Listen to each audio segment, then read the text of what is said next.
सभी मित्रों को मेरा प्रणाम। आप सभी को पता है सीटेट का एग्ज़ाम 8 फरवरी 2026 को होगा। आपके पास पेपर के लिए ज़्यादा वक्त तो है नहीं, इसलिए आज मैं आपको पिछले वर्ष का क्वेश्चन पेपर सोल्व कराने वाला हूं।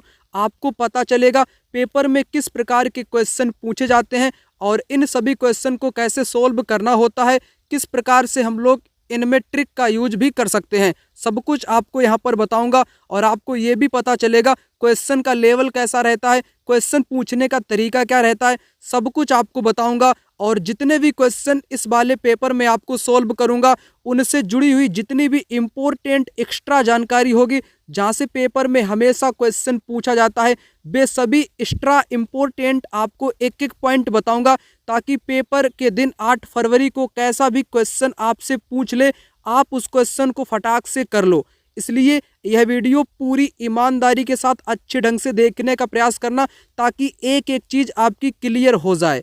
क्वेश्चन आपकी स्क्रीन पर, निम्नलिखित में से कौन सा राज्य कदम्ब मयूर शर्मण ने स्थापित किया था? मध्य प्रदेश, कर्नाटक, राजस्थान, गुजरात। यहाँ पर क्वेश्चन का जवाब हो जाएगा कर्नाटक राज्य को स्थापित किया था। कदम्ब मयूर शर्मण एक व्यक्ति का नाम है जिसने कर्नाटक राज्य को स्थापित किया था। अगर पेपर में पूछ ले राजस्थान राज्य को किसने स्थापित किया था या किसने शासन किया था, राजा हरिश्चंद्र ने यहाँ पर शासन किया था और कदम्ब मयूर शर्मण ने कर्नाटक में शासन किया था। और पेपर में अलग अलग प्रकार से भी पूछा जाता है। सबसे पहले समझो, कदम्ब मयूर शर्मण और गुर्जर प्रतिहार हरिश्चंद्र। हरिश्चंद्र ने राजस्थान राज्य को स्थापित किया, कदम्ब मयूर शर्मण ने कर्नाटक राज्य को स्थापित किया। यहीं से पेपर में क्वेश्चन पूछा गया। ये उद्यमी पेशा इनका जो था, इन्होंने अपने पेशे को छोड़ दिया और शस्त्र को हाथ में उठा लिया, हथियार अपने हाथ में उठा लिए और राज्य स्थापित करने लगे। उस दौरान एक आपका अनुष्ठान भी बहुत फेमस था जिसको हिरण्यगर्भ अनुष्ठान बोलते थे। यह अनुष्ठान ब्राह्मणों की सहायता से किया जाता था। तो यह माना जाता था इससे याजक जन्मा क्षत्रिय न होते हुए भी क्षत्रिय के रूप में दोबारा क्षत्रित्व प्राप्त कर लेगा। कोई भी व्यक्ति अगर जन्म से क्षत्रिय नहीं है, अगर वो हिरण्यगर्भ अनुष्ठान करा लेता था तो वो क्षत्रिय कहलाता था। और हिरण्यगर्भ अनुष्ठान किसने कराया था, ये भी पेपर में पूछा जाता है। दंतीदुर्ग नामक व्यक्ति ने सबसे पहले हिरण्यगर्भ नामक अनुष्ठान कराया था। ठीक है ना। जो चालुक्य राजा के अधीन काम करता था, उसने राजा को हरा दिया युद्ध में और अपने को राजा घोषित कर लिया था। ठीक है ना। तो ये भी आपको पता होना चाहिए। उसी क्वेश्चन से एक अन्य प्रकार से जुड़ा हुआ क्वेश्चन यहाँ पर देख लो। 7वीं सदी आते आते भारतीय उपमहाद्वीप में निम्नलिखित राजनीतिक बदलाव अस्तित्व में आ चुके थे। बड़े भूस्वामी योद्धा सरदार राजा बन गए थे। ब्राह्मणों ने अपने परंपरागत पेशे को छोड़कर शस्त्र उठा लिए। जैसे मैंने आपको कदम्ब मयूर शर्मण को बताया, हरिश्चंद्र को बताया, राष्ट्रकूट वंश का आपका दंतीदुर्ग है ना, इन्होंने शस्त्र उठा लिए थे। तो उससे जुड़ा हुआ क्वेश्चन है, आपके यहाँ पर दोनों करेक्ट हो जाएंगे। अगला क्वेश्चन यहाँ पर कहता है, ग्रहों के बारे में निम्नलिखित में से कौन से कथन सही है? वे तारों के प्रकाश से प्रकाशित होते हैं, वे केवल चट्टानों के बने होते हैं, सभी ग्रह के पास अपने चांद होते हैं। यहाँ पर आपको करेक्ट आंसर बताना है।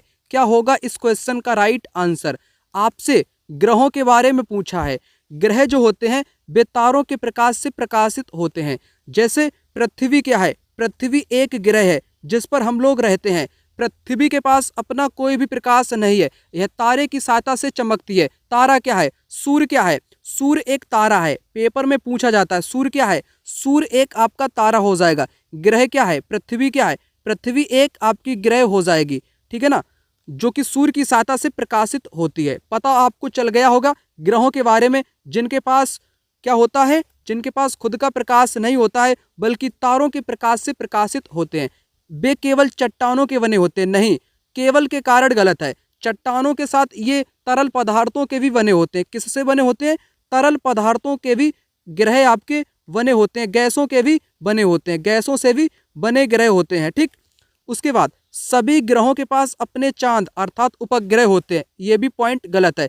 किसी के पास होते हैं, किसी के पास नहीं होते हैं। ठीक। तो यहाँ पर सिर्फ और सिर्फ ए इस क्वेश्चन का राइट आंसर हो जाएगा।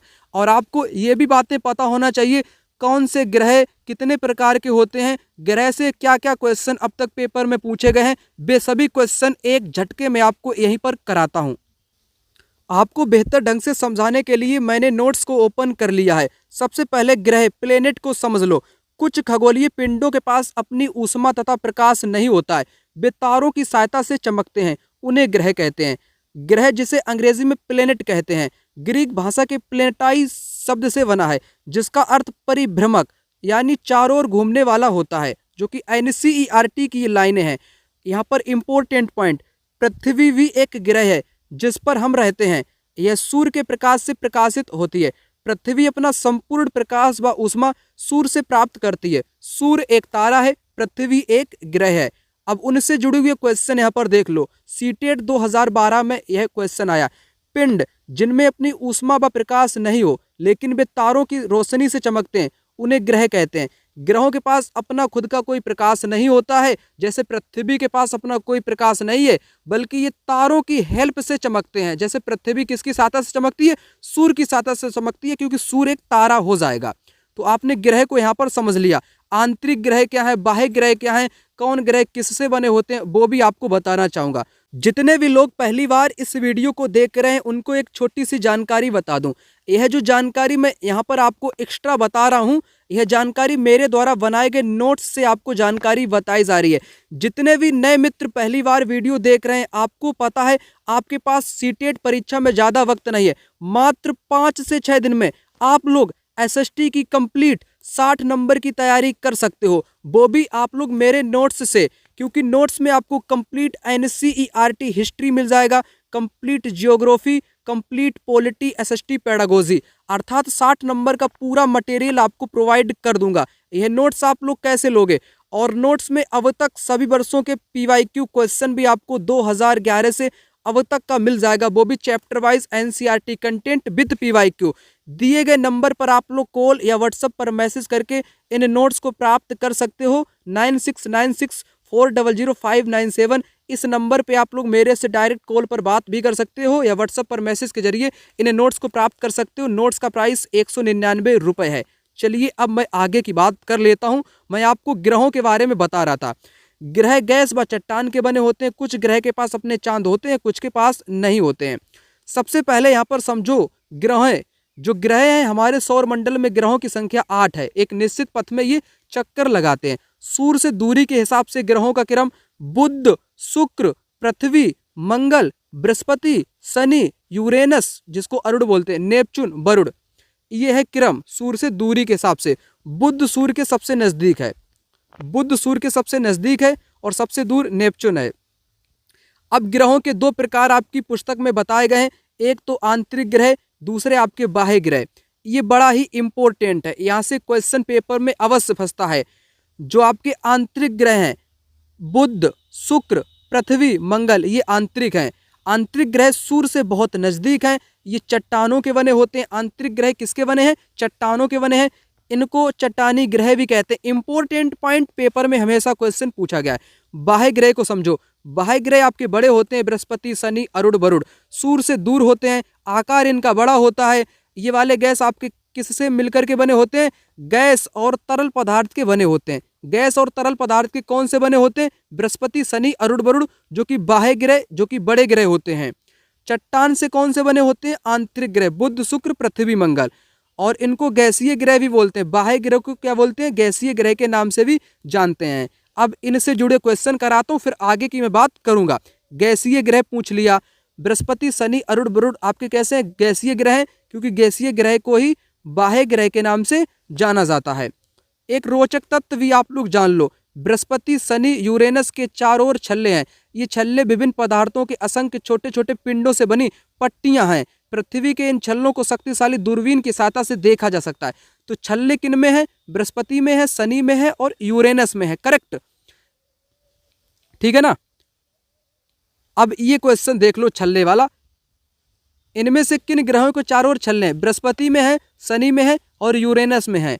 ठीक, नेपच्यून में नहीं है। करेक्ट, ये समझ लिया। उसके बाद ग्रहों के समूह के चारों ओर छल्ले हैं, किसमें? बृहस्पति, शनि, यूरेनस। इस प्रकार का भी क्वेश्चन पेपर में आ चुका है। लगभग मैंने आपको ग्रह के बारे में कंप्लीट जानकारी बता दी। अगला प्रश्न यहाँ पर कहता है, पृथ्वी पर जो तापमान के वितरण को प्रभावित करता है वह महत्वपूर्ण कारक है। भीड़ वाले ऊंचे भवन, आतपन अथवा सूर्य से आने वाले विकिरण, ऋतुएं, असफाल्ट से बनी सड़कें। यहाँ पर इस क्वेश्चन का राइट आंसर आपका हो जाएगा आतपन अथवा सूर्य से आने वाली विकिरण। इंसोलेशन और इनकमिंग सोलर रेडिएशन, यानी कि सूर्य से जो किरणें आती हैं, है ना, या विकिरण जिसको बोलते हैं, जिसको सूर्यातपन के नाम से भी जानते हैं, सूर्यातपन भी बोलते हैं इसको, आतपन के नाम से भी इसी को ही जानते हैं। सूर्य से प्राप्त होने वाली ऊर्जा जिसको पृथ्वी रोक लेती है, जिस कारण पृथ्वी गर्म रहती है, इसको आतपन बोलते हैं। क्या बोलते हैं? आतपन बोलते हैं। और ये पृथ्वी के तापमान, टेम्परेचर को प्रभावित करता है। और आपको ये भी पता होना चाहिए आतपन की मात्रा सर्वाधिक कहाँ पर होती है, तो भूमध्य रेखा पर आतपन की मात्रा सर्वाधिक होती है। कहाँ पर? भूमध्य रेखा, यानी कि उष्णकटिबंध में सर्वाधिक, जहाँ पर सूर्य का प्रकाश अधिक पड़ेगा उस क्षेत्र में आतपन अधिक होगा। आतपन कहाँ पर अधिक होगा? जहाँ पर सूर्य का प्रकाश अधिक होगा। करेक्ट, आप लोग समझ गए, ठीक है ना। उसके बाद आगे मैं बात कर लेता हूँ इम्पोर्टेंट क्वेश्चन की। यहाँ पर इंग्लिश वाले इंग्लिश को भी देखते चले, हिंदी वाले हिंदी को भी देखते चलें। गैर ब्राह्मण आंदोलन पर निम्नलिखित कथनों पर विचार कीजिए और वैध विकल्प चुनिए।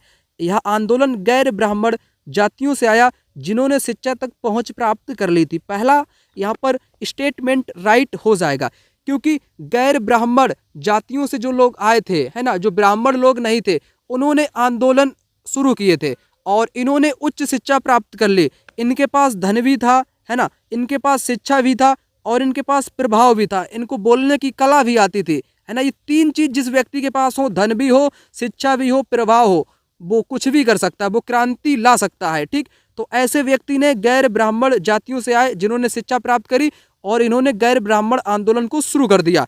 आंदोलन ने तर्क दिया कि आर्य लोग मूल लोग हैं। जैसे पेरियार आए, पेरियार ने भी कहा, और इसके साथ एक व्यक्ति हैं आपके, कौन? ज्योतिबा राव, ज्योतिराव या ज्योतिबा राव, है ना। इन्होंने कहा कि आर्य लोग विदेशी हैं, भारत के लोगों को इन्होंने गुलाम बना लिया है जो कि मूल निवासी हैं। यह आंदोलनकारियों ने तर्क दिया था, ठीक है ना। आंदोलन उन गैर ब्राह्मण जातियों से आया जिनके पास धन एवं प्रभुत्व था। यह भी करेक्ट हो जाएगा, ये भी आपका कैसा हो जाएगा? करेक्ट हो जाएंगे। आंदोलन ने तर्क दिया कि आर्य लोग मूल लोग थे। आर्य लोग मूल नहीं थे, आर्य लोगों को इन्होंने विदेशी बताया। आर्य लोग को मूल नहीं बताया बल्कि विदेशी बताया। ठीक, तो ये वाला आपका यहाँ पर कैसा है? गलत है। ए और सी यहाँ पर करेक्ट है, सेकंड जवाब यहाँ पर करेक्ट हो जाएगा, क्योंकि ज्योतिबा राव फूले आए, पेरियार आए, इन्होंने आर्य लोगों को क्या बताया? ये लोग विदेशी हैं, ये विदेशी दूसरे देश से आए हैं और इन्होंने भारत के जो असली रहने वाले लोग हैं उनको गुलाम बना लिया है। ये इससे जुड़े हुए भी क्वेश्चन यहीं पर आपको समझा देता हूँ।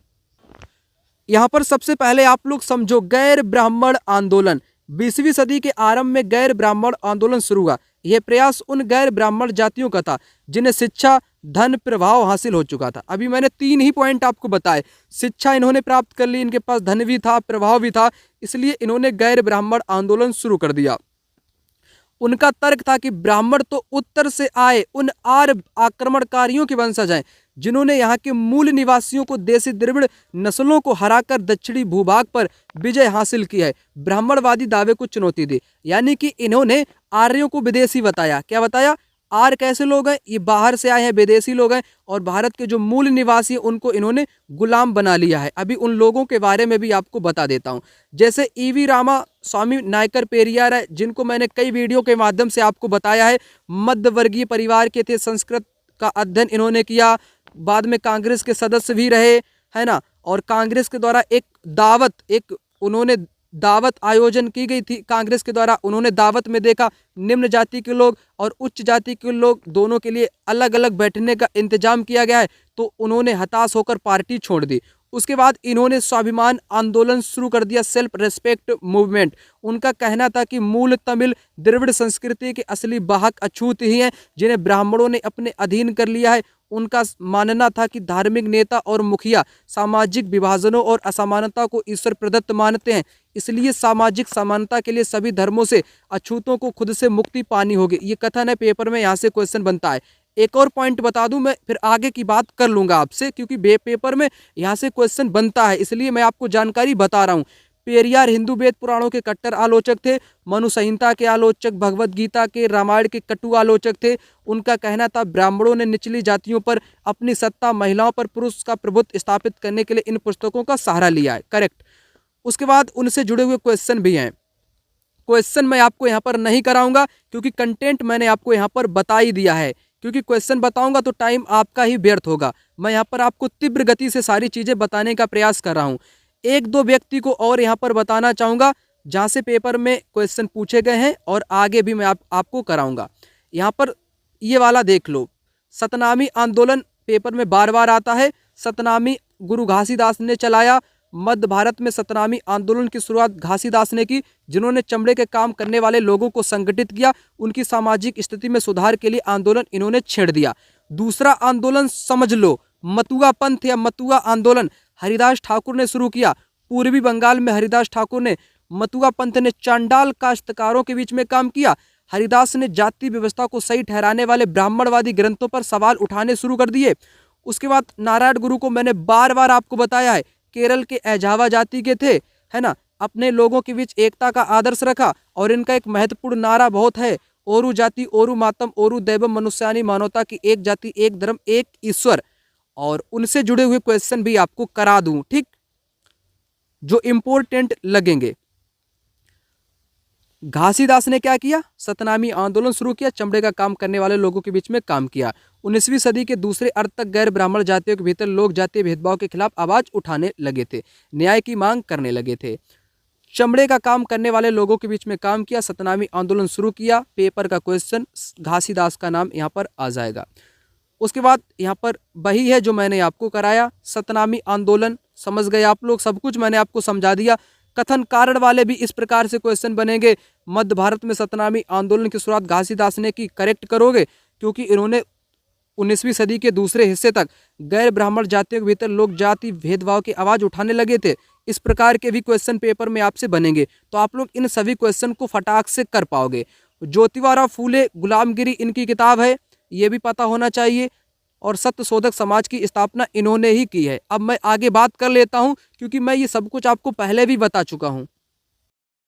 यहाँ पर बात कर लेते हैं। अगला प्रश्न है, निम्नलिखित में से किसने मध्य भारत में चमड़े का काम करने वाले लोगों के बीच में काम किया और सतनामी आंदोलन शुरू किया?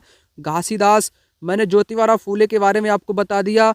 हरिदास ठाकुर, जिन्होंने मतुआ पंथ की शुरुआत की, ठीक, ये भी मैंने आपको यहीं पर बता दिया। उसके बाद अगला है आपका, किस प्रकार की पवनें स्थल एवं समुद्र की समीर होती हैं? स्थल और समुद्री समीर होते हैं, ये लोकल पवनें होती हैं, स्थानीय जिनको बोलते हैं। कैसा? स्थानीय पवन, लोकल विंड्स। और मौसमी पवनें क्या होती है? ये मौसम के अनुसार बदलती हैं, जलवायु मौसम के अनुसार बदलती हैं। जैसे मानसूनी पवनें, मानसूनी पवनें, ठीक, ये हो जाएगा भारत की मानसूनी पवनें।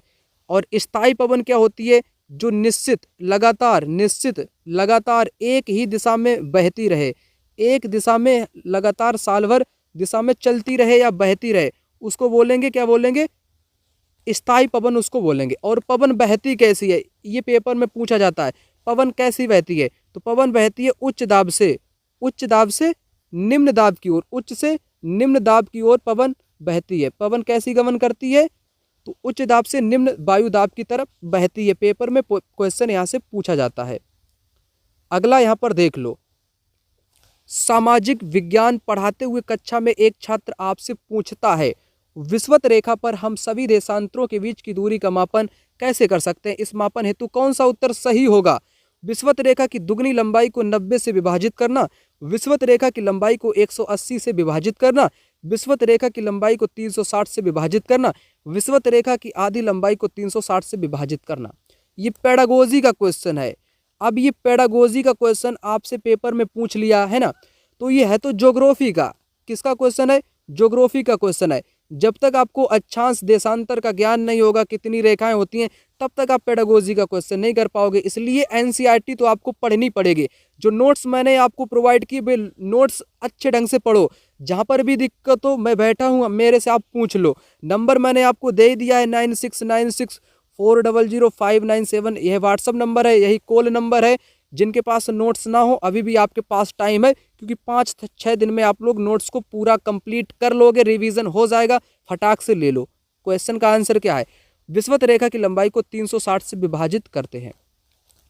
देखो ये है विषुवत रेखा, कौन सी है? बीच वाली होती है विषुवत रेखा, जिसको जीरो अक्षांश बोलते हैं, ठीक है ना, जीरो अक्षांश इसी को बोलते हैं। ये आपकी अक्षांश रेखाएं हैं, इस प्रकार की अक्षांश रेखाएं। आपको पता होना चाहिए एक गोला होता है जिसका टोटल मान कितना होता है? 360 इसका मान होता है। कितना? 360 इसका मान होता है। अगर हम इसको डिवाइड कर दें विषुवत रेखा से, 180 ऊपर हो जाएगा, 180 यहाँ पर हो जाएगा।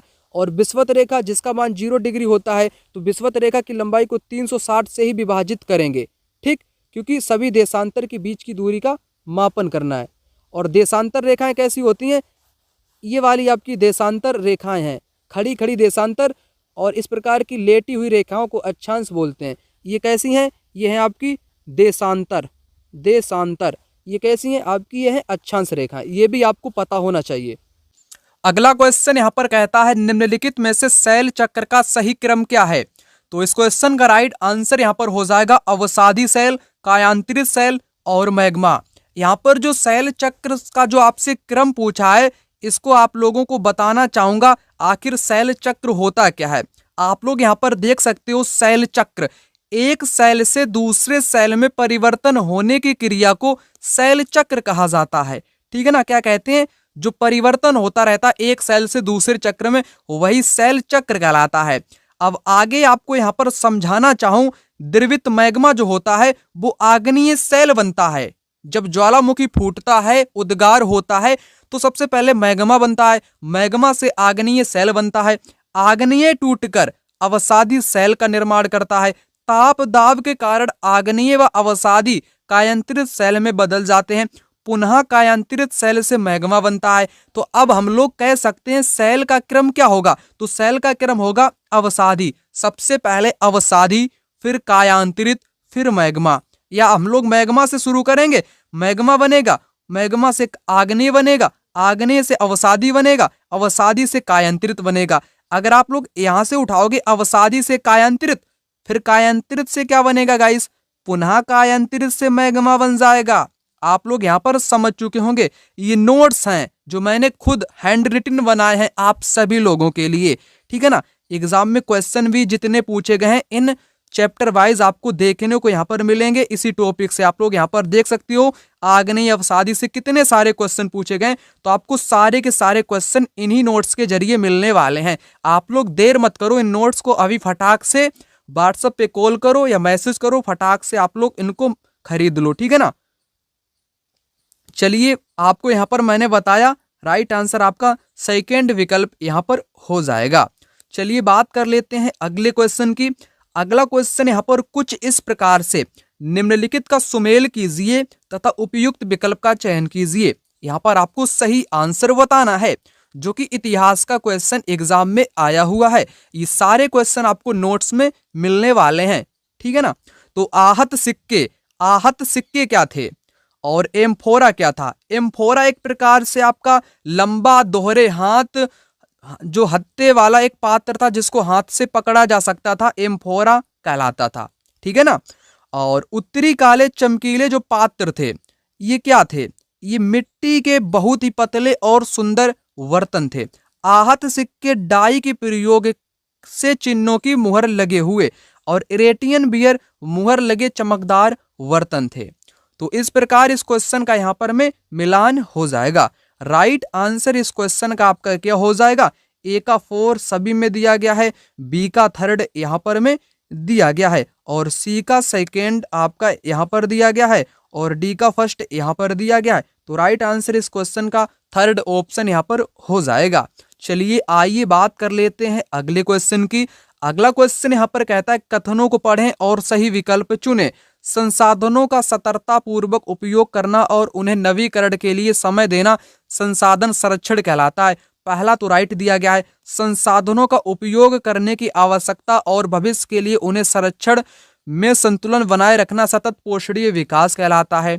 दोनों बातें सही हैं, लेकिन सही व्याख्या नहीं करता है। सही व्याख्या क्यों नहीं करता है, इस जानकारी को भी आपको यहाँ पर ही समझा देता हूँ। क्वेश्चन अधिकतर आपको परीक्षा में कैसे देखने को मिलेंगे? अधिकतर क्वेश्चन परीक्षा में आपको कथन और कारण वाले देखने को मिलेंगे। ये दोनों एक दूसरे से संबंधित नहीं है। यहाँ पर एक तरह से परिभाषाओं की बात करी गई है, जैसे संसाधन संरक्षण कहलाता है और सतत पोषणीय विकास कहलाता है। दोनों की बातें अलग अलग हैं, लेकिन संसाधन से संबंधित हैं, इसलिए सही व्याख्या नहीं करते हैं।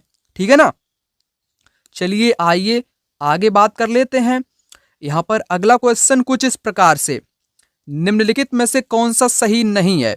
सही नहीं है, नहीं वाला आपको बताना है। 1870 और 1880 के दशकों में ब्रिटिश शासन के प्रति असंतोष और ज्यादा गहरा हुआ, बिल्कुल सही दिया गया है। 1878 में आर्म्स एक्ट पारित किया गया, जिसके जरिए भारतीयों द्वारा अपने पास हथियार रखने का अधिकार छीन लिया गया। तो ये बात कैसी दी गई है? ये बात भी सही दी गई है। सरकार का समर्थन करने के लिए 1880 में वर्नाकुलर एक्ट, प्रेस एक्ट पारित किया गया। ये समर्थन देने के लिए थोड़ी ना था। वर्नाकुलर जो प्रेस एक्ट था, अगर कोई अंग्रेजों की बुराई करेगा, कोई भी अखबार करेगा, न्यूज़पेपर करेगा, तो उसको सीज कर दिया जाएगा, उसको बंद कर दिया जाएगा। पूरी की पूरी उसकी जो कंपनी रहेगी, जो उसका प्रेस रहेगा, उसको जब्त कर लिया जाएगा, ना कि समर्थन देने के लिए। ये बात यहाँ पर थर्ड वाली गलत साबित होती है। 1883 में सरकार ने एल्बर्ट बिल लागू करने का प्रयास किया, जिसे लेकर काफी हंगामा भी हुआ था। ये बात भी सही है, तो नहीं वाला आपको बताना था। तो थर्ड इस क्वेश्चन का राइट आंसर हो जाएगा, जो कि यहाँ पर गलत है। गलत वाला ही आपको बताना है, राइट आंसर थर्ड वाला यहाँ पर हो जाएगा। चलिए आइए बात कर लेते हैं अगले क्वेश्चन की। अगला क्वेश्चन यहाँ पर कुछ इस प्रकार से, घास के मैदान के बारे में निम्नलिखित कथनों पर विचार कीजिए तथा सही विकल्प का चुनाव करिए। घास के मैदानों को निर्माण में जलवायु एक महत्वपूर्ण भूमिका निभाती है, सही बात है। प्रेरीज में वार्षिक वर्षा मध्यम स्तर की होती है, जबकि वेल्ड्स में सर्दियों के महीने में सूखा पड़ सकता है। वेल्ड्स में वनस्पति आवरण विरल है। वेल्ड्स उत्तरी गोलार्ध में पाया जाता है, जबकि प्रेरीज दक्षिणी गोलार्ध में। ये बात गलत है। जो आपका प्रेरीज है, ये तो यूएसए में पाया जाता है, यानी कि उत्तरी अमेरिका में पाया जाता है, यानी कि उत्तरी गोलार्ध में आपका पाया जाता है। और जो वेल्ड्स है, ये अफ्रीका में पाया जाता है। वेल्ड्स अफ्रीका में पाया जाता है, यानी कि दक्षिणी गोलार्ध में पाया जाता है। ये यहाँ पर विपरीत कर दिए गए, इसलिए यहाँ पर गलत होगा। डी जिन जिन ऑप्शन में है वो सबसे पहले आप लोग हटाओगे, यानी कि काटोगे, बचेगा दूसरा वाला। दूसरा इस क्वेश्चन का राइट आंसर यहाँ पर हो जाएगा। अब बात कर लेते हैं अगले क्वेश्चन की। यहाँ पर ये भी क्वेश्चन रहा है। यहाँ पर क्वेश्चन आपसे कहता है, उत्तर मेरुर अभिलेख के अकॉर्डिंग सभा का सदस्य कौन हो सकता था? यह क्वेश्चन एग्जाम में इतनी बार पूछा गया है, बहुत बार पूछा गया है, लेकिन मोस्ट इंपोर्टेंट है। ठीक है ना। तमिलनाडु के चिंगलपुट जिले के उत्तर मेरुर अभिलेख से एक जानकारी प्राप्त होती है। उत्तर मेरुर अभिलेख के अकॉर्डिंग सभा की सदस्यता कौन व्यक्ति ले सकता था? तो यहाँ पर महत्वपूर्ण जानकारी है, आप लोग समझना। भूमि का स्वामी होना चाहिए, जहां से राजस्व वसूला जाता है। अपना घर भी उसके पास में होना चाहिए। उनकी उम्र 35 से 70 के बीच होनी चाहिए। उन्हें वेदों का भी ज्ञान होना चाहिए। प्रशासनिक मामलों की जानकारी व ईमानदार होना चाहिए। तो ये है सदस्यता के लिए कुछ अनिवार्य नियम, जिनको आपको यहाँ पर बताया। ठीक है ना। यहाँ से एग्जाम में क्वेश्चन आप लोग देख सकते हो, 2014 में भी पूछा गया था, तमिलनाडु के है ना चिंगलपुट जिले में उत्तर मेरु अभिलेख से। ठीक है ना। तो ये भी क्वेश्चन आया है। और आगे आप लोग 2015 में भी देख सकते हो, यही क्वेश्चन एग्जाम में आया हुआ है। और इस बार भी एग्जाम में क्वेश्चन यही वाला पूछा गया था ना, दिसंबर 2024, जो अभी आपको करा रहा हूं। तो भूमि का स्वामी भी होना चाहिए, जहां से राजस्व वसूला जाता है, तो पहला सही हो जाएगा। उनकी उम्र 25-70, ये तो गलत है। 35 से 70 होनी चाहिए। कितनी? 35 से 70 होनी चाहिए। उनके पास घर भी होना चाहिए, वेदों का ज्ञान भी होना चाहिए। तो बी आपका हटेगा, बी आपका यहां से हटेगा, बचेगा यहाँ पर ACD, यानी कि फोर्थ ऑप्शन इस क्वेश्चन का राइट आंसर यहाँ पर हो जाएगा। ठीक है ना। तो नोट्स आप लोग अवश्य रूप से खरीद लेना, क्योंकि चैप्टर वाइज MCQ आपको यहाँ पर देखने को मिलेंगे, जो कि PYQ क्वेश्चन आपके रहने वाले होंगे। अगला क्वेश्चन कहता है, एक स्थिति का संदर्भ देती है जहां किसी व्यक्ति के पास वे संसाधन और अवसर नहीं होते हैं जो अन्य व्यक्तियों के उपलब्ध हैं। वे दखली, सोपानिकी, विविधीकरण या असमानता। राइट आंसर इस क्वेश्चन का यहाँ पर आपका हो जाएगा असमानता। असमानता एक क्या करती है? असमानता किसी व्यक्ति के पास संसाधन और अवसर नहीं होते हैं। असमानता व्यक्तियों को यही उपलब्ध कराती है। अगला क्वेश्चन यहाँ पर कुछ इस प्रकार से एग्जाम में आया हुआ है। कृषि पद्धति और उसका वर्णन यहाँ पर किया गया है, ठीक है ना। तो निर्वाह कृषि उसे कहते हैं जो अपने खेत होते हैं, जिनका परिवार होता है, परिवार का भरण पोषण करने के लिए जो खेती की जाती है ना, परिवार चलाने वाली, तो उसको निर्वाह कृषि कहते हैं। तो कृषक परिवार की आवश्यकताओं को पूरा करने के लिए किया जाता है, ये तो सही दिया गया है। गहन निर्वाह कृषि जनसंख्या वाले क्षेत्र में की जाती है, उपजाऊ क्षेत्र में की जाती है। स्थानांतरित कृषि व्यक्ति और पशु एक स्थान से दूसरे स्थान पर जाते हैं, क्या ये स्थानांतरित कृषि कहलाती है। स्थानांतरित कृषि तो झूम कृषि को बोलते हैं, जो कि स्थान बदल बदल के की जाती है ना। और व्यक्ति और पशु वाली खेती को तो पशुचारण बोलते हैं। क्या बोलते हैं इसको? तो पशुचारण के नाम से यहाँ पर जानते हैं। तो आपका यहाँ पर सही वाला कौन सा हो जाएगा? ए और बी इस क्वेश्चन का राइट आंसर यहाँ पर हो जाएगा ए और बी। सी वाला तो आपके पशुचारण से संबंधित हो जाएगा। तो ए बी कहाँ पर है आपका? ए बी यहाँ पर दिया गया है, ठीक है ना। तो राइट आंसर इस क्वेश्चन का आपका कौन सा हुआ दोस्तों? ए बी यहाँ पर आपका राइट आंसर हो जाएगा। अगला क्वेश्चन यहाँ पर 46 नंबर का कुछ इस प्रकार से, दिए गए कथनों ए और आर को पढ़ें और उपयुक्त विकल्प का यहाँ पर चुनाव करें। राजा राम मोहन राय ने कलकत्ता में ब्रह्मो सभा के नाम से एक सुधारवादी संगठन बनाया था, जो कि बिल्कुल सही यहाँ पर दिया गया है। वह मानते थे कि समाज में परिवर्तन लाना और अन्यायपूर्ण तौर तरीकों से छुटकारा पाना बहुत जरूरी है। तो इस क्वेश्चन का राइट आंसर आपका क्या हो जाएगा? तो राइट आंसर यहाँ पर आपके दोनों हो जाएंगे, क्योंकि दोनों आपके सही दिए गए हैं और यहाँ पर सही व्याख्या भी करते हैं, इसलिए सेकेंड ऑप्शन इस क्वेश्चन का बिल्कुल सही जवाब यहाँ पर हो जाएगा। चलिए आइए बात कर लेते हैं अगले क्वेश्चन की। यहाँ पर अगला क्वेश्चन कुछ इस प्रकार से, ये भी इंपॉर्टेंट क्वेश्चन आप लोग कह सकते हो, गृहपति से बार बार एग्जाम में पूछा जाता है। गृहपति एक स्वतंत्र कृषक होता है, स्वतंत्र कृषक होता है। श्रेणी क्या होता है? व्यापार होता है, या व्यापार कह लो, व्यापार नहीं, एक प्रकार के शिल्पकार जो होते हैं वो व्यापार के अंतर्गत आ ही जाते हैं, है ना। तो श्रेणी को हम लोग शिल्पकार के अंतर्गत रखते हैं। संघ को व्यापार कहते हैं ना, संघ। अगर संघ लिखा रहता तो संघ क्या है? संघ ये व्यापार से आपके संबंधित होते हैं। एग्जाम में आया हुआ क्वेश्चन है। अरिकामेडु एक पतन है, अरिकामेडु एक पतन है, तटीय निवास है, ठीक है ना, दक्षिण भारत का। अधिमई क्या होते हैं? भूमिहीन किसान या मजदूर होते हैं, जिनके पास कतई भी भूमि का टुकड़ा भी नहीं होता है, वे भूमिहीन मजदूर कहलाते हैं। उनको क्या बोलते हैं? अधिमई बोलते हैं। तो इस प्रकार से मिलान होगा। पहले का किसके साथ हुआ? सेकेंड के साथ। पहले का सेकेंड तो आपके पहले में ही दिया गया है। राइट आंसर पहला ऑप्शन इस क्वेश्चन का यहाँ पर में हो जाएगा, ठीक है ना। अब आगे यहाँ पर क्वेश्चन आपका दिया गया है कि पर्यावरण दिवस कब मनाया जाता है? तो सभी को पता है 5 जून को मनाया जाता है। सिंपल सा क्वेश्चन। आगे यहाँ पर क्वेश्चन कहता है साझी संपत्ति संसाधनों के बारे में क्या सही है? साझी संपत्ति का उपयोग सभी व्यक्ति कर सकते हैं, है ना। इन पर सरकार का स्वामित्व होता है, सरकार का स्वामित्व हो सकता है, सही बात यहाँ पर दी गई है। इन पर निजी कंपनी का कोई अधिकार नहीं होता है। इन पर समुदायों का भी स्वामित्व होता है, यानी कि समुदाय के लोग भी इस्तेमाल कर सकते हैं। सरकार का ज्यादातर नियंत्रण होता है साझी संपत्ति पर, जैसे पार्क हो गया, है ना, और तालाब हो गया कोई सरकारी, ठीक है ना, ये उसके अंतर्गत आते हैं, साझी संपत्ति के अंतर्गत आते हैं। तो ए सी इस क्वेश्चन का राइट आंसर होना चाहिए, ए सी, यानी कि पहला वाला। बी तो आपका गलत हुआ, बी इनमें भी है, इनमें भी, ये भी कटेगा, बचेगा पहला वाला। आगे यहाँ पर क्वेश्चन आ चुका है, जो कि यहाँ पर कहता है मानचित्र का सही इस्तेमाल निम्न में से किस लिए हो सकता है? मानचित्र का सही इस्तेमाल इतिहास में अलग अलग समय में रहने वाले लोगों के स्थानों को चिन्हित करने हेतु हो सकता है, सही दिया गया है। इतिहास में घटनाओं को क्रमबद्ध करने हेतु, यहाँ पर तो टाइम होता है ना, समय करता है क्रमबद्ध, ना कि मानचित्र करता है। इतिहास में सबसे जरूरी घटना, मानचित्र सबसे जरूरी घटना को विस्तृत, यहाँ पर विस्तृत नहीं होना चाहिए बल्कि चित्रित लिखा रहता तो ठीक मान सकते थे, गलत हो जाएगा। अलग समय पर रहने वाले लोगों के जीवन को तर्क संगत, ये भी गलत हुआ। तो मानचित्र जो होता है उसका सही इस्तेमाल किसी चीज को चिन्हित करने के लिए किया जाता है, ठीक है ना। और अगला क्वेश्चन यहाँ पर कुछ इस प्रकार से आया हुआ है 18वीं शताब्दी के अंत में और 19वीं शताब्दी के प्रारंभ में भारतीय उपनिवेश में विकसित सूती कपड़ा उद्योग के निम्नलिखित में से कथन सत्य हैं, सत्य वाले बताने हैं। भारतीय कपड़ा उद्योग यूरोपीय और अमेरिकी बाजारों में ब्रिटिश कपड़ा उद्योगों से प्रतिस्पर्धा करनी पड़ी थी। ये तो बात सही है। भारतीय कपड़ों के लिए अब ब्रिटिश बाजार उपलब्ध था। वस्तुओं की कपड़े की वस्तुओं को इंग्लैंड तक निर्यात करना लगातार कठिन होता जा रहा था। ये बात बिल्कुल सही है।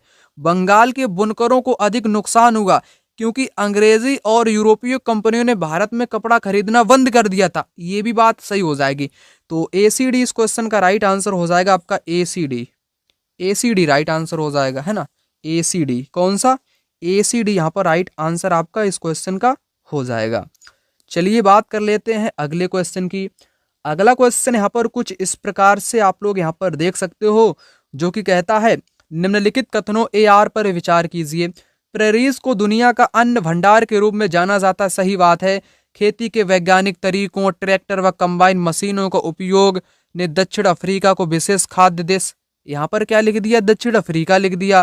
प्रेरीज तो आपके कहाँ पर है, यूएसए का है। अभी ऊपर भी मैंने आपको बताया था अमेरिका का है, और यहाँ पर दक्षिण अफ्रीका की बात करी गई है। तो ये तो बात आपकी गलत हुई। यहाँ पर आपका उत्तरी अमेरिका होना चाहिए था, ठीक है ना। तो ये तो बात गलत हुई आपकी। क्या बात हुई, बात आपकी गलत हुई। केवल ए सही हो जाएगा।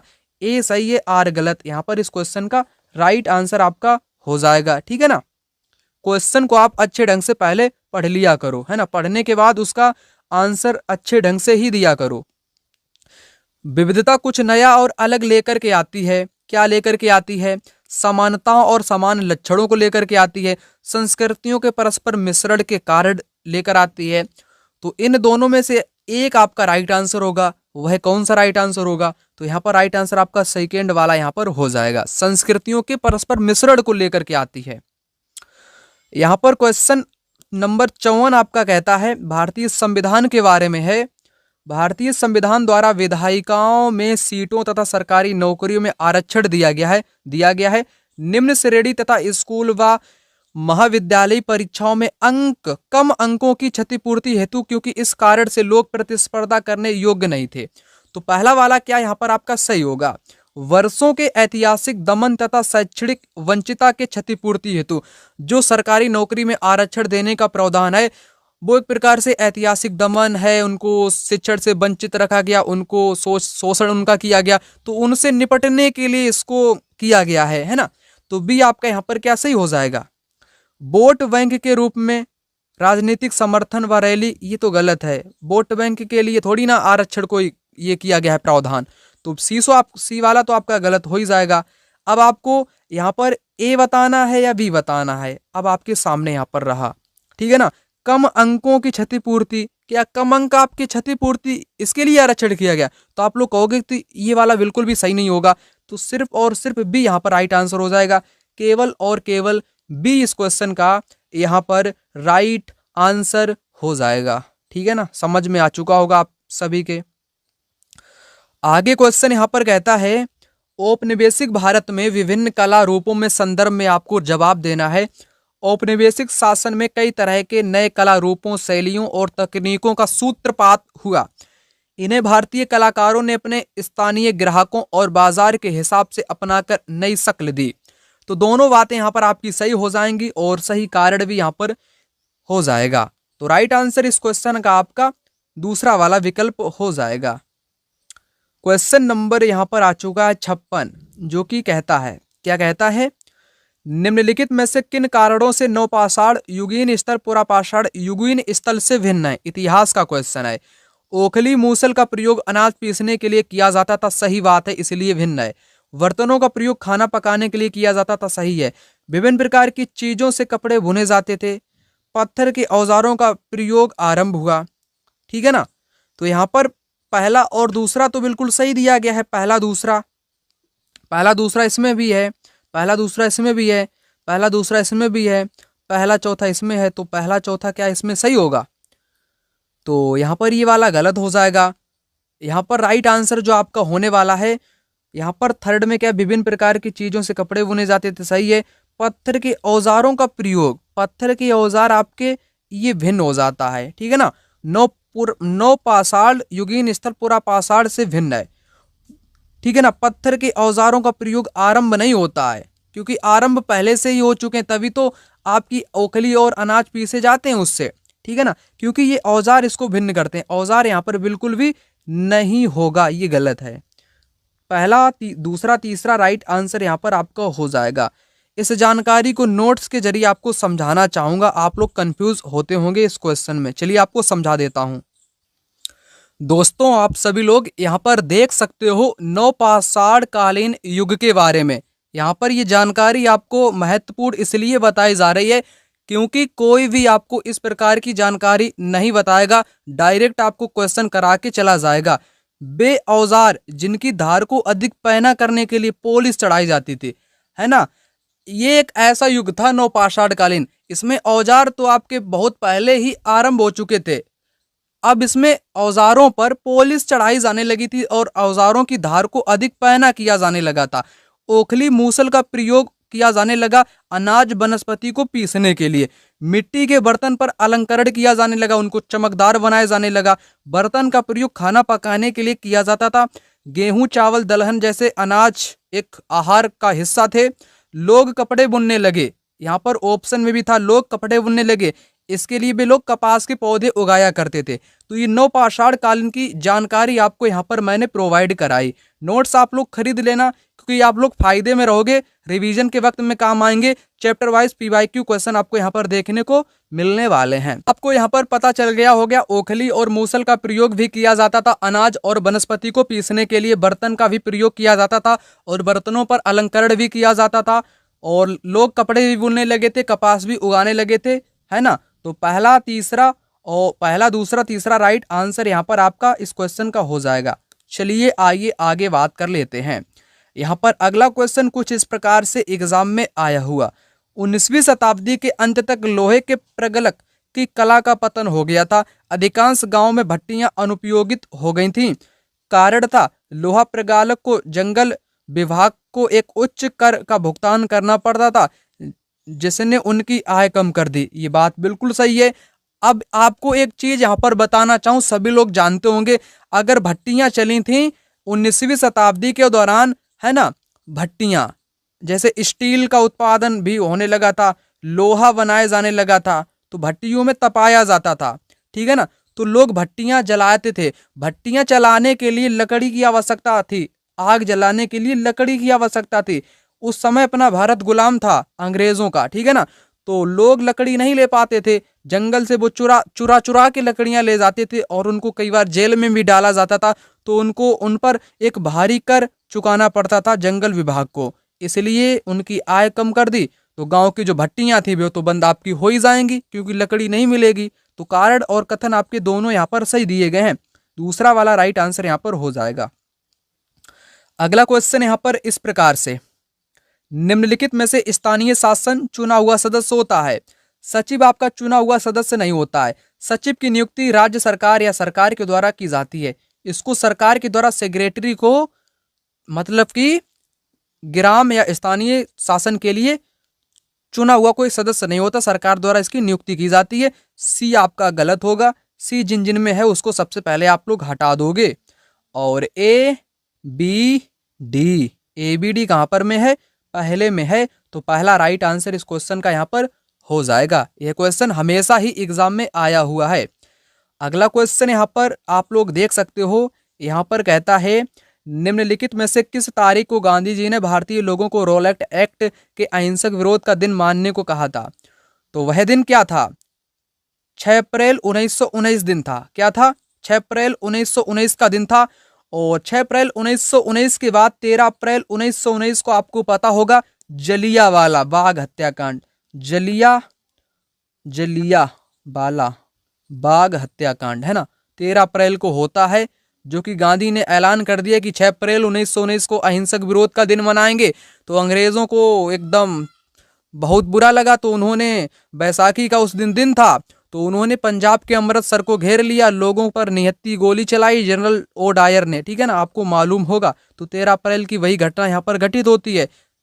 क्यों घटित होती है? क्योंकि ये लोग अहिंसक का विरोध कर रहे थे 6 अप्रैल को। तो 6 अप्रैल वाला राइट आंसर यहाँ पर हो जाएगा, ठीक है ना। चलिए आइए बात कर लेते हैं अगले क्वेश्चन की। अगला क्वेश्चन यहाँ पर आपका 60 नंबर का, यानी कि 60 नंबर का क्वेश्चन कहता है, जब ग्रीनविच पर 1 बजे अपराह्न का समय होगा तब ग्रीनविच के 60 डिग्री पश्चिम तथा 60 डिग्री पूरब में क्रमशः क्या टाइम होगा। हमेशा इस प्रकार के क्वेश्चन आपको एग्जाम में देखने को मिलेंगे। क्वेश्चन सोल्व करने की ऐसी ट्रिक आपको बताऊंगा, आज से पहले किसी ने आपको ट्रिक नहीं बताई होगी। तो क्वेश्चन आपको दो चीजें हमेशा याद रखनी है, पूरब का टाइम और पश्चिम का टाइम। पूरब का टाइम और पश्चिम का टाइम। पूरब का टाइम हमेशा आगे होता है ग्रीनविच के टाइम से, और पश्चिम का टाइम ग्रीनविच के टाइम से हमेशा पीछे होता है, पास से पीछे, है ना, पास से पीछे। अब आपको पता हो गया होगा ग्रीनविच का टाइम पूरब में कैसा होता है, आगे होता है, और पश्चिम में कैसा होता है, पीछे होता है। दो चीजें आपको हमेशा याद रखनी है। और आपको ये भी पता होना चाहिए 1 डिग्री में 4 मिनट होते हैं। 1 डिग्री में 4 मिनट होते हैं। बस आपका क्वेश्चन होगा चंद सेकेंडों में सोल्व। अब आते हैं क्वेश्चन पर। 1 बजे अपराह्न का समय दिया गया है, यानी कि दोपहर का 1 PM यहाँ पर टाइम हो रहा है। ग्रीनविच के 60 डिग्री पश्चिम, पश्चिम का मतलब क्या बताया आपको, पीछे बताया, और 60 डिग्री पूरब का टाइम आगे यहाँ पर बताया आपको। अभी मैंने बताया 1 डिग्री में ना आपके 4 मिनट होते हैं, तो 60 डिग्री में कितना मिनट होगा, 60 में 4 का आप लोग गुणा करोगे, 6 चौके 24, 240 मिनट। अब मिनट को आप लोग घंटे में कन्वर्ट करोगे तो 60 से आपको भाग देना पड़ेगा। 6 चौके 24, तो 4 घंटा यहाँ पर आएगा। कितना आएगा, 4 घंटा आएगा। यानी कि 4 घंटा आगे और 4 घंटा पीछे, 4 घंटा आगे और 4 घंटा पीछे का टाइम यहाँ पर आ जाएगा। पश्चिम का होता पीछे, तो 4 घंटा यहाँ पर पीछे हो जाएगा, और ये पूरब का दिया गया तो 4 घंटा यहाँ का आगे टाइम हो जाएगा। यहाँ पर लिख देता हूँ, आगे होगा, और ये वाला टाइम यहाँ पर पीछे हो जाएगा। और दोपहर का 1 यहाँ पर बज रहा है, तो 1 बज रहा है, तो 4 घंटा आप लोग पीछे करोगे ना, 1 में 4 पीछे करोगे तब कितना बजेगा। तब आप लोग कहोगे यहाँ पर दोपहर का 1 बज रहा है, 1 में अब 4 घंटा आपको पीछे करना है, क्योंकि पीछे का टाइम आपसे पूछा है। फिर 1 में आप लोग 4 घंटा ऐड करोगे तो आगे का टाइम शाम के 5 बजेगा। तो शाम के 5 बजे क्या होता है दोस्तों, अपराह्न होता है शाम के 5 बजे। शाम के 5 बजे यहाँ पर लिखा है। इस क्वेश्चन का राइट आंसर थर्ड वाला हो जाएगा। आप लोग 4 घंटे 1 बजे दोपहर में कम करोगे तो 9 बजेगा सुबह का। सुबह को क्या बोलते हैं गाइज, AM बोलते हैं, और शाम को PM बोलते हैं, इसलिए थर्ड वाला राइट आंसर हो जाएगा। बिल्कुल सरल क्वेश्चन था, मैंने आपको यहाँ पर बताया। कोई दिक्कत हो तो कमेंट बॉक्स में कमेंट करके आप लोग पूछ लेना, ठीक है ना। और 61 नंबर का क्वेश्चन, यहाँ पर आपके क्वेश्चन पेडागोजी के स्टार्ट हो चुके हैं। पेडागोजी के क्वेश्चन कुछ इस प्रकार से एग्जाम में आया करते हैं, आप लोग यहाँ पर देखते हुए चलना। योगात्मक आकलन शिक्षण अधिगम प्रक्रिया के शुरू से अंत तक विद्यार्थी की प्रगति का निरीक्षण करता है। रचनात्मक आकलन पाठ्यक्रम के अंत में होता है। तो इस क्वेश्चन का राइट आंसर आपका यहाँ पर क्या होने वाला है, तो राइट आंसर आपके यहाँ पर क्या हो जाएगा, दोनों आपके यहाँ पर में गलत हो जाएंगे। क्या हो जाएंगे, दोनों यहाँ गलत आपके दिए गए हैं, ठीक है ना। अगला क्वेश्चन यहाँ पर कहता है, क्या कहता है, निम्नलिखित में से कौन से प्रश्न आलोचनात्मक चिंतन को बढ़ावा देते हैं। आलोचनात्मक चिंतन को बढ़ावा देते हैं। वे विभिन्न तरीके क्या हैं जिनके द्वारा सरकार सभी को स्वस्थ सेवाएं प्रदान करने हेतु कदम उठा सकती है, चर्चा कीजिए। अमेजन की तुलना में गंगा नदी में प्रदूषण मानव जीवन को व्यापक रूप से प्रभावित करेगा, कथन की जांच कीजिए। ब्राजील एवं भारत की भू आकृति के बीच भेद कीजिए। हिमालय की महत्वपूर्ण विशेषताओं का वर्णन कीजिए। मुगल प्रशासन में जमींदार की भूमिका क्या थी। तो आपको बताना है आलोचनात्मक चिंतन को ऐसा कौन सा कथन है, यानी कि कौन सा प्रश्न है जो क्रिटिकल थिंकिंग को बढ़ावा देता है। तो यहाँ पर राइट आंसर आपका क्या हो जाएगा, तो यहाँ पर लिखा है आपका भेद कीजिए। ये कोई थिंकिंग को बढ़ावा नहीं देता है, ना ही वर्णन करना देता है, ना ही भूमिका देता है। तो पहला और दूसरा यहाँ पर उपयुक्त हो जाएगा, इसलिए ए भी इस क्वेश्चन का राइट आंसर हो जाएगा। पेडागोजी के क्वेश्चन आपसे सोशल साइंस से संबंधित ही पूछे जाते हैं, आप लोग देख सकते हो। अगला क्वेश्चन यहाँ पर आ चुका है 63 नंबर का। यहाँ पर कहता है, खेतीहर मजदूरों को दी जाने वाली कम मजदूरी के कारण का चुनाव करें। वे बाजार में मिल रही मजदूरी से संतुष्ट हैं। क्या वे मजदूरी से संतुष्ट हैं? संतुष्ट तो नहीं है, वे कुशल नहीं होते हैं। ये तो बात गलत है, वे कुशल होते हैं। वे एक नियमित काम के लिए भूमि मालिकों पर निर्भर होते हैं। उनमें से अधिकांश लोगों के पास अपनी जमीन नहीं होती है, ये भी बात सही है। तो आपको ये वाला बताना है, कम मजदूरी। आखिर खेतीहर वाले जो मजदूर होते हैं, इनको कम कम पैसे क्यों दिए जाते हैं? कम रुपए पर ये लोग काम क्यों करते हैं? कम मजदूरी का कारण क्या है? आपसे ये क्वेश्चन पूछा गया है। कथन तो आपको चारों ही सही लगते होंगे, लेकिन कम रुपए उनको मिलने का कारण क्या है, वह कारण आपको यहाँ पर बताना है। तो थर्ड वाला हो जाएगा, वे एक नियमित काम के लिए भूमि मालिकों पर निर्भर होते हैं।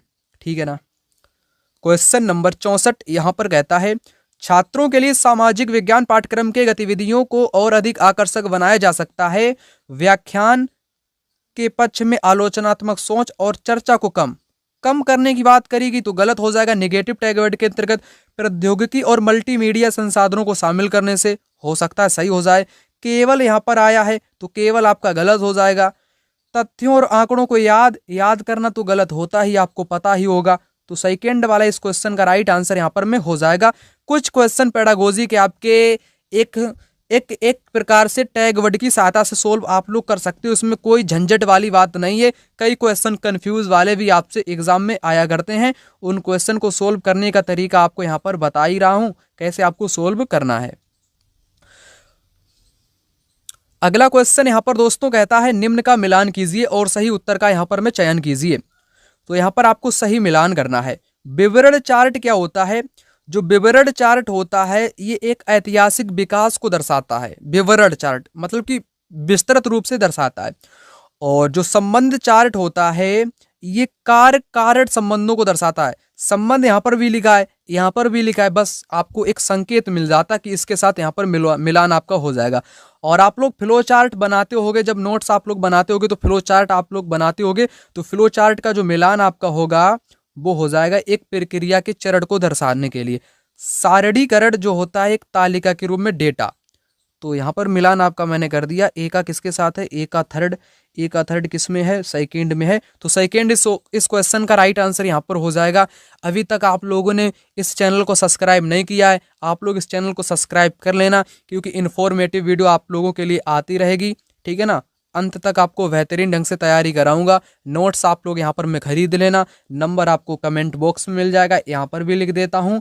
ठीक है ना। व्हाट्सएप पे आप लोग कॉल करना या मैसेज करना, मैं ही आपसे बात करूंगा पर्सनल तौर पे। ठीक है ना। 96 और 597 ये नोट कर लो आप लोग। नंबर अपने मोबाइल फोन में सेव भी आप लोग कर सकते हो। ठीक है ना।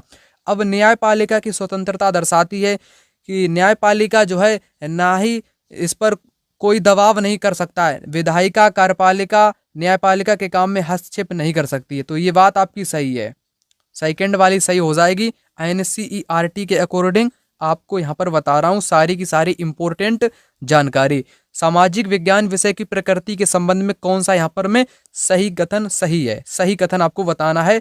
सामाजिक विज्ञान विषय की प्रकृति, नेचर के बारे में। सामाजिक विज्ञान एक गत्यात्मक विषय है जो वाद विवाद और परिचर्चा को उत्पन्न करता है। तो सही दिया गया है।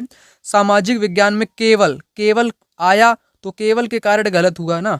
आगे और कुछ यहाँ पर दिया गया है, केवल व्यक्तिगत मानवीय संबंधों पर विचार किया जाता है, ना कि व्यक्तिगत कार्यों पर। तो ये गलत हुआ आपका। सामाजिक तो बी गलत हुआ। बी जिन में उसको सबसे पहले आपको हटाना पड़ेगा ना। तो आपका यहाँ पर फोर्थ वाला भी हटेगा, पहला वाला भी हटेगा। आगे यहाँ पर सी है, यहाँ पर भी सी है। अब आपको ए सही होगा या डी सही होगा? ए तो आपका सही दिया ही गया है, तो ए सी इस क्वेश्चन का राइट आंसर आपका यहाँ पर में होने वाला है। ए सी। सामाजिक विज्ञान मुख्य रूप से अंतर विषय है जिसका केंद्र बिंदु खोज और प्रयोग है। सही दिया गया है। यहाँ पर लिखा है केवल लिखा हुआ है, इसलिए आपका डी गलत यहाँ पर में हो जाएगा। ठीक है ना। कुछ शब्दों को आप लोग पहचान लिया करो संकेत के जरिए। हलुआ क्वेश्चन आपके सोल्व इस प्रकार से होने वाले हैं परीक्षा में। ठीक है ना। तो राइट आंसर आपको बताया ए सी यहाँ पर हो जाएगा। ए सी आपका यहाँ पर हो जाएगा। अगला क्वेश्चन यहाँ पर कुछ इस प्रकार से एग्जाम में आया हुआ है। यहाँ पर कहता है, शिक्षक द्वारा सामाजिक विज्ञान के प्रश्न पत्र में 60% भार खुली राय वाले प्रश्नों को दिया जाता है। इस नीति के माध्यम से शिक्षक छात्रों के किस कौशल को जांचना चाहता है? केवल लेखन कौशल, अंतर्वैयक्तिक कौशल, तार्किक चिंतन एवं सृजनात्मक कौशल, अनुप्रयोगात्मक एवं प्रस्तुति कौशल। तो केवल यहाँ पर आया, केवल क्या लेखन कौशल को पहचानना चाहता है? नहीं, तो केवल गलत हुआ आपका, ए वाला हटाओ सबसे पहले। अंतर्वैयक्तिक और तार्किक चिंतन, अनुप्रयोगात्मक प्रस्तुति, तो बी सी डी यहाँ पर आपके सही हो जाएंगे। तो पहला वाला राइट आंसर यहाँ पर में आपका बिल्कुल क्या सही हो जाएगा? तो बी सी डी वाला क्या बिल्कुल आपका यहाँ पर सही होगा। यहाँ पर बी में क्या दिया गया है? अंतर्वैयक्तिक कौशल। इंग्लिश में इसको देख लेते हैं क्या लिखा हुआ है। अच्छा, तो इंट्रापर्सनल स्किल, तो अंतर्वैयक्तिक कौशल और केवल ये नहीं हो सकता है। तार्किक चिंतन, जैसे खुली पुस्तक है, भार कम करने के लिए, सृजनात्मक और अनुप्रयोगात्मक, सबसे उपयुक्त आपका सी डी यहाँ पर में राइट आंसर आपका हो जाएगा, थर्ड वाला। अगला क्वेश्चन यहाँ पर है 69 नंबर का, जो कि शिक्षा का अधिकार 2009 में मूल्यांकन कार्य विधियों के भाग के रूप में विचार किया गया है। भारतीय संविधान में प्रतिष्ठापित मूल्यों का अनुमोदन करना, परीक्षा में मुख्यतः योगात्मक आकलन को सम्मिलित किया जाना चाहिए, विद्यार्थियों की शारीरिक क्षमताओं का पूर्ण सीमा तक विकास, परीक्षाएं स्कूल परिसर में ही होती हैं। परीक्षाएं स्कूल परिसर में ही होती हैं, क्या ये बात सही है? तो ये बात सही नहीं है। डी तो आपका यहाँ पर गलत होगा ही होगा। डी कैसा होगा दोस्तों? गलत आपका यहाँ पर होगा ही होगा। और बी में क्या लिखा है? परीक्षा मुख्यतः योगात्मक आकलन को सम्मिलित किया जाता है। मुख्यतः योगात्मक आकलन, ये भी गलत हो जाएगा। बचा कौन सा आपका? ए बचा और यहाँ पर सी बचा। ए सी इस क्वेश्चन का राइट आंसर यहाँ पर आपका बिल्कुल सही जवाब हो जाएगा। अगला क्वेश्चन पेडागोजी का कुछ इस प्रकार से एग्जाम में आया। लोकतांत्रिक समाज के सिद्धांतों की समकालीन चुनौतियां, जैसे व्यक्तिगत अधिकार और सामाजिक उत्तरदायित्वों के बीच विवाद। सामाजिक विज्ञान कक्षा के भीतर लोकतंत्र की समस्याओं के अध्ययन में विद्यार्थियों को संलग्न रखने के लिए विवाद समाधान उपागम का प्रयोग किया जा सकता है। तो यहाँ पर आपको राइट आंसर बताना है, तो दोनों ही आपके राइट आंसर यहाँ पर हो जाएंगे, है ना। दोनों ही राइट आंसर आपके दिए गए हैं, सही दिए गए हैं दोनों ही। अगला क्वेश्चन यहाँ पर कुछ इस प्रकार से एग्जाम में आया, जो कि कहता है भारतीय संविधान निर्धारित करता है, क्या निर्धारित करता है? सामाजिक आंदोलनों में उन लोगों को सरकार को चुनौती देना जो कि भागीदार के नियम, राष्ट्रीय पाठचर्या, रूपरेखा, बुनियादी कानून या नियम जिनका पालन सभी को करना होता है। ये तो बात सही है, सभी को पालन करना होता है। धार्मिक संस्थानों की संरचना संविधान नहीं करता है। राइट आंसर आपका यहाँ पर थर्ड वाला हो जाएगा। अगला क्वेश्चन यहाँ पर कहता है भारत में पंचायती राज संस्थानों की स्थापना करने का मुख्य उद्देश्य क्या है? क्या उपार्जित करने के लिए इसको किया गया है? सहभागिता द्वारा, सांस्कृतिक एकरूपता, समांगता, लोकतांत्रिक विकेंद्रीकरण, धार्मिक विविधता। तो इस क्वेश्चन का राइट आंसर आपको यहाँ पर बताना है। राइट आंसर आपको बताना है लोकतांत्रिक विकेंद्रीकरण, तो आपका होगा ही होगा। सी वाला तो आपका होगा ही होगा। धार्मिक विविधता के लिए नहीं, डी तो आपका यहाँ से हटेगा ही हटेगा। डी हटाओ, डी हटाओ, ठीक है ना। सांस्कृतिक एकरूपता, क्या एक रूपता बनाए रखने के लिए ऐसा किया जाता है? एक रूपता भी नहीं यहाँ पर में होगा। बी वाला हटाओ। बचा आपका ए सी, ए एंड सी यहाँ पर सहभागिता द्वारा शासन, ए सी राइट आंसर यहाँ पर आपका हो जाएगा। अगला क्वेश्चन यहाँ पर कुछ इस प्रकार से एग्जाम में आया, जो कि यहाँ पर कहता क्या है? यहाँ पर कहता है निम्नलिखित में से कौन से विषय मिडिल स्कूल विद्यार्थियों के लिए अति उपयुक्त हैं? इतिहास में महात्मा गांधी का योगदान, सही हो जाएगा। भारत का आर्थिक विकास कैसे हुआ, सही हो जाएगा। वर्तमान परिदृश्य में महिलाओं की स्थिति, सही हो जाएगा। जनसंख्या वृद्धि के कारण, सही हो जाएगा। कौन सा यहाँ पर सही होगा? मिडिल स्कूल के जो विद्यार्थी उनके लिए अति उपयुक्त। उपयुक्त तो आपके यहाँ पर सभी हो जाएंगे, सभी हो जाएंगे, लेकिन अति उपयुक्त यहाँ पर शब्द दिया गया। सबसे उपयुक्त क्या हो सकता है आपके अनुसार? तो महात्मा गांधी का योगदान बच्चों को पढ़ना चाहिए, ये भी एक तरीके से क्या हो जाएगा? इम्पोर्टेंट आपका यहाँ पर हो जाएगा, ठीक है ना। और भारत का आर्थिक विकास उतना महत्वपूर्ण नहीं है, ये देख हाई लेवल पे बच्चों को सिखाया जाता है, समझाया जाता है, ये गलत हो जाएगा। वर्तमान परिदृश्य में महिलाओं की स्थिति, ये बच्चों को सिखाना चाहिए। जनसंख्या वृद्धि के कारण, ये आपका नहीं हो सकता है। तो ए सी राइट आंसर यहाँ पर सबसे उपयुक्त आपका जवाब हो जाएगा, क्योंकि आपने यहाँ पर आर्थिक विकास को हटा दिया ना, तो बी वाला यहाँ से आपका हटेगा और जनसंख्या वृद्धि वाला भी हटेगा, डी वाला भी हटेगा, इसलिए ए सी यहाँ पर राइट आंसर उपयुक्त माना जाएगा। अगला क्वेश्चन यहाँ पर कुछ इस प्रकार से, एक सामाजिक विज्ञान शिक्षक विद्यार्थियों में किस प्रकार सामाजिक मूल्यों को विकसित कर सकता है? अनुशासन के भाव का विकास करके, स्कूल कक्षा में उपयुक्त रूप से व्यवहार करके, विद्यार्थियों को व्यावसायिक फिल्म देखने के लिए कहना, क्या फिल्म देखने के लिए कहना, कक्षा स्कूल परिवेश में उपयुक्त लोकतांत्रिक मूल्यों का पालन करके। तो फिल्म देखने वाला क्या आपका सही होगा? तो यहाँ पर थर्ड वाला आप लोग हटाओ, पहले हटाओ थर्ड वाला, बचेगा आपका फोर्थ वाला। फोर्थ वाला इस क्वेश्चन का यहाँ पर कैसा हो जाएगा? सही जवाब आपका यहाँ पर हो जाएगा। 75 नंबर का क्वेश्चन यहाँ पर कहता है, निम्नलिखित में से कौन सी शिक्षण विधियां सामाजिक विज्ञान में आ रही चुनौतियों से पार जाने या निपटने हेतु उपयुक्त हैं? विशिष्ट से सामान्य की ओर, जटिल से सामान्य की ओर, ज्ञात से अज्ञात की ओर, विश्लेषण से संश्लेषण तक। तो यहाँ पर आपका राइट आंसर आपका क्या हो जाएगा? यहाँ पर है from specific to general, complex to general, known to unknown, analysis to synthesis. यहाँ पर इस क्वेश्चन का राइट आंसर आपको जवाब देना है। तो राइट आंसर इस क्वेश्चन का आपका क्या हो जाएगा? ए सी डी यहाँ पर हो जाएगा, ए सी डी, ए सी डी। जटिल से सामान्य की ओर नहीं, बल्कि सामान्य से जटिल की ओर, सरल से जटिल की ओर, ठीक है ना।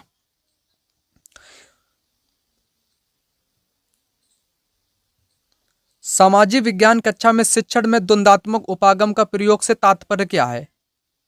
विद्यार्थियों की भूगोल की समझ को समृद्ध बनाने हेतु मानचित्र एवं एटलसों का प्रयोग करना। ज्ञान के विकास की मुख्य विधि के रूप में विद्यार्थी और शिक्षक के बीच वार्ता का प्रयोग। द्वंद्वात्मक, राइट आंसर आपका सेकंड विकल्प यहाँ पर बिल्कुल उपयुक्त हो जाएगा।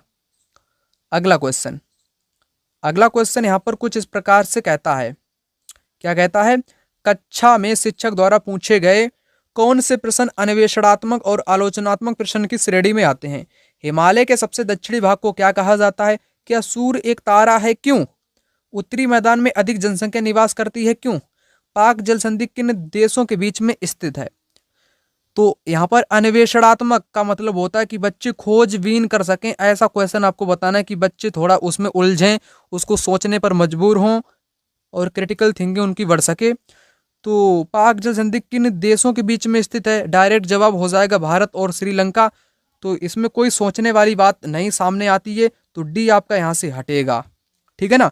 उत्तरी मैदान में अधिक जनसंख्या निवास करती है, क्यों करती है? क्योंकि उपजाऊ मैदान है, इसलिए करती है। बच्चे इसमें सोचेंगे। क्या यहाँ पर सी आपका सही हो जाएगा? बी तो आपका बिल्कुल सही हो जाएगा। क्या सूर्य एक तारा है? क्यों तारा है? ये एक आलोचनात्मक और अन्वेषणात्मक श्रेणी में आ जाएगा आपका, ठीक है ना। तो बी तो आपका यहाँ पर आ जाएगा। राइट आंसर आपका क्या हो जाएगा? बी वाला ही आपका यहाँ पर हो जाएगा। कि बी तो आपका हो जाएगा, बी इसमें भी दिया गया है। और सी क्या है? अधिक निवास क्यों करती है, ये भी यहाँ पर सेलेक्ट हो जाएगा, ठीक है ना। ए यहाँ से कटेगा, तो बी सी इस क्वेश्चन का राइट आंसर यहाँ पर हो जाएगा। क्वेश्चन नंबर 78 कुछ इस प्रकार से यहाँ पर कहता है, छोटी कार्यशालाएं और कारखाने अनियमित श्रमिकों को रोजगार देने में तरजीह देते हैं क्योंकि राज्य ने पहले ही श्रमिकों के लाभ का ख्याल रखा हुआ है। उन्हें बिना किसी पूर्व नोटिस के नौकरी से निकाला जा सकता है। कारखाने में अनियमित श्रमिकों को, बिल्कुल सही बात कही गई है। उनमें से अधिकांश शिक्षित नहीं होते हैं। उन्हें न्यूनतम संभावित वेतन दिया जा सकता है, न्यूनतम, ये भी बात सही है आपकी। तो बी तो आपका यहाँ पर सही होगा ही होगा। बी इसमें है, बी इसमें है, ये वाला आपका कटेगा। सी आपका यहाँ से कटेगा, है ना। अधिकांश शिक्षित नहीं होते हैं, उसमें अधिकांश शिक्षित भी होते हैं। और आगे यहाँ पर क्या है? उन्हें पूर्व नोटिस के निकाला जा सकता है, सही है। उन्हें न्यूनतम संभावित वेतन दिया जा सकता है, ये भी सही है। कौन सा सही होगा? B D. ए आपका यहाँ पर गलत हो जाएगा क्योंकि उनका ख्याल थोड़ी ना रखा जाता है, क्योंकि वे अनियमित हैं, प्राइवेट हैं, ये गलत हो जाएगा।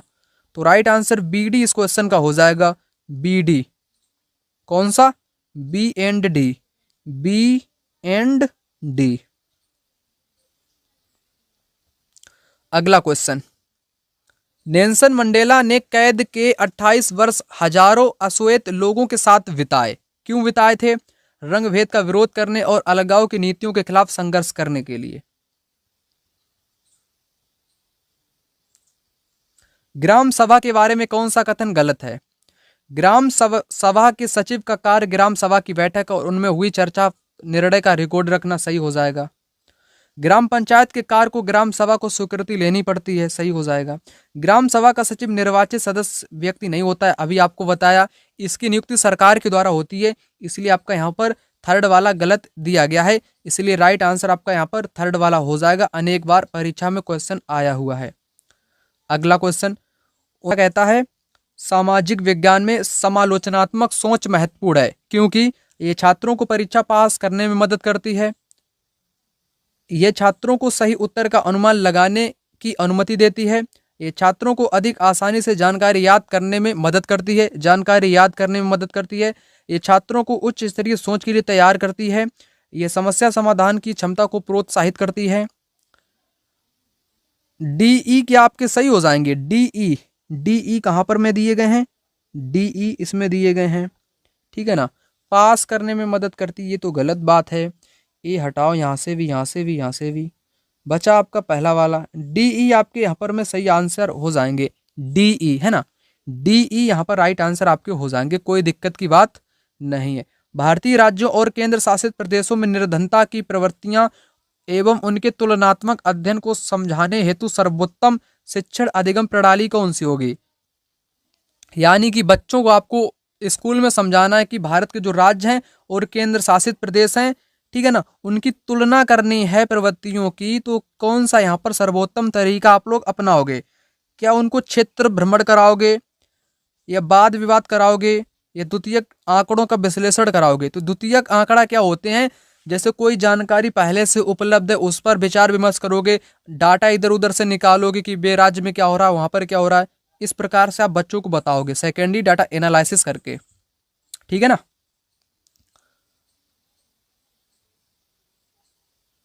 क्वेश्चन नंबर 85, निम्नलिखित में से कौन से प्रश्न संज्ञानात्मक क्षमताओं के मूल्यांकन पक्ष को आंकते हैं? पोषण अभियान भारतीय बच्चों के पोषण स्तर को सुधारने हेतु एक महत्वपूर्ण कार्यक्रम है, साक्ष्यों सहित कथन की जांच कीजिए। संज्ञानात्मक क्षमताओं के मूल्यांकन को पक्ष को आंकते हैं, इसमें आपको बताना है। तो सही दिया गया है पहला वाला। 2 शताब्दियों के भारत में औपनिवेशिक शासन ने भारत को अनिवार्य सामाजिक परिवर्तन की स्थिति में छोड़ दिया। क्या आप इस कथन से सहमत हैं? व्याख्या कीजिए, ये भी सही हो जाएगा। जनधन योजना विशेषता बर्डन तो गलत होता है। 1991 में उत्तरार्ध में भारत में गरीबी और बेरोजगारी में गिरावट आई, कथन का उचित सिद्ध, ये गलत है। ए भी बहुत उपयुक्त, यहाँ पर राइट आंसर आपके ए भी हो जाएंगे। अगला क्वेश्चन यहाँ पर 86 नंबर का है। यहाँ पर कहता है शिक्षिका अपनी कक्षा के बच्चों को 4 समूह में विभाजित करके जल के स्रोतों को नाम लिखने को देती है, उसके बाद प्रत्येक समूह से जल के स्रोतों पर चर्चा कराती है। पाठ योजना के 5E उपागम के तहत वह निम्न में से सबसे पहले प्रयास करेगी, संलग्न करेगी, अन्वेषण करेगी, मूल्यांकन करेगी या विस्तार करेगी। तो सबसे पहले क्या किया जाता है, आप सभी को पता होना चाहिए। सबसे पहले संलग्न किया जाता है, उनको एंगेज करेंगे, है ना। लास्ट में आपका मूल्यांकन होता है किसी चीज का। क्वेश्चन नंबर 87, एक शिक्षिका चाहती है कि छात्र ग्राम पंचायत जैसे सरकारी निकायों के कामकाज को समझे। निम्नलिखित में से कौन सा आंकड़े संग्रहण का मतलब होता है द्वितीयक स्रोत। क्या होता है? द्वितीयक स्रोत। किसी भी जानकारी को एकत्रित करना, घटनाओं को एकत्रित करना, है ना, संग्रहण करना, वो होता है द्वितीयक, और प्रमाणिक जानकारी प्रदान करेगा।